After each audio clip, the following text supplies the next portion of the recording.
Praise be Jesus and Mary. Today, as Franciscans, we celebrate the feast of the only material object on earth, apart from the Blessed Sacrament, for which St. Francis showed a jealous attachment. Typically in the spiritual life, we say that attachments to property or material goods are hindrances to our union with God. With St. Francis, however, life is turned upside down. His own attachment to the little church of the Portiuncula was actually sanctifying, and it brought down many blessings upon him, upon the order that he founded, and upon all those who visited and who still visit that little rustic temple dedicated to Our Lady of the Angels in Assisi. The Virgin Mary is Queen of the universe, and therefore she's Queen of all the angels as well. The theological reason for her queenship, her universal queenship, is her absolute predestination with Christ, alongside him as the new Eve, alongside the new Adam, the two of them being the center and the apex of the works of God ad extra, meaning the works of God outside of himself. The entire spiritual and material universe was conceived as the great kingdom of Christ the King and Mary the Queen. And in this kingdom, the angels were called to be the adorers of the King, the God-man, and the servers of their Queen Mother. The sanctifying grace with which the angels were created was given to them in view of the merits of Christ the mediator and Mary the mediatrix.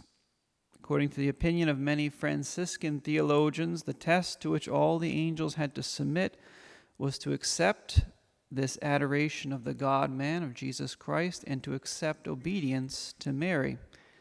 It required their humble submission to a man and to a woman who, inferior by nature, were predestined to be their superiors by grace. And even the angels themselves were destined to receive, as St. John would say, grace upon grace from the hypostatic union, referring to the union of God and man in Jesus Christ, and from the divine maternity of Our Lady as well.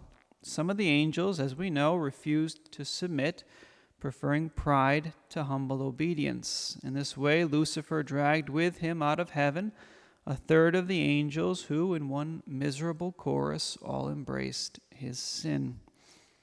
But the good angels remained to worship their king, and they remained to serve their queen as well. Even in the Gospels, we see a number of angels present in the early lives of Jesus and Mary. The Archangel Gabriel, we heard today, brought the annunciation of the Messiah to Mary, who herself seemed to demonstrate a great familiarity with angelic creatures, being disturbed not by the presence of the angel, but being disturbed by his words, by his singular and honorific salute to her.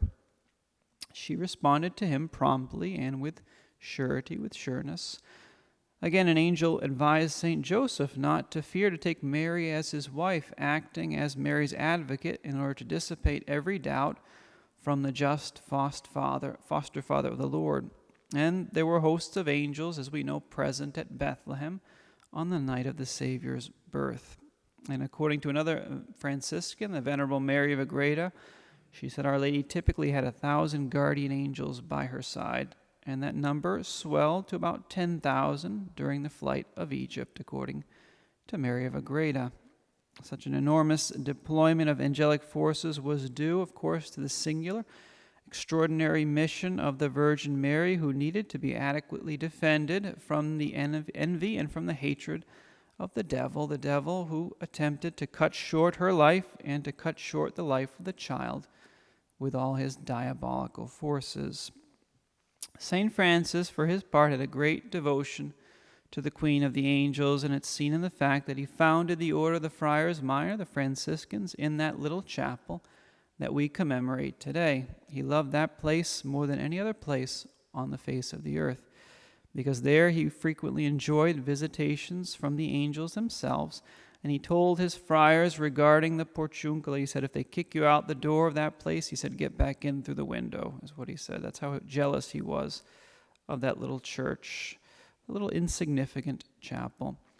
And it's not by chance that the Franciscan order is also called the Seraphic order, which means the angelic order. And that St. Francis is the seraphic father of the Franciscans, because his love for God and for the Immaculate burned with an intensity akin to the love of the highest choir of angels, to the love of the seraphic angels. The order which was born at Our Lady of the Angels has to be, therefore, both completely Marian and completely angelic at the same time. And our prayer today, offered to Our Lady of the Angels, is that we, Franciscans of the Immaculate, will stay that way, will be completely Marian and completely angelic too, always preferring the humility and the meekness and the obedience of the faithful angels to the pride, the anger, and the disobedience of the fallen angels. Praise be Jesus and Mary.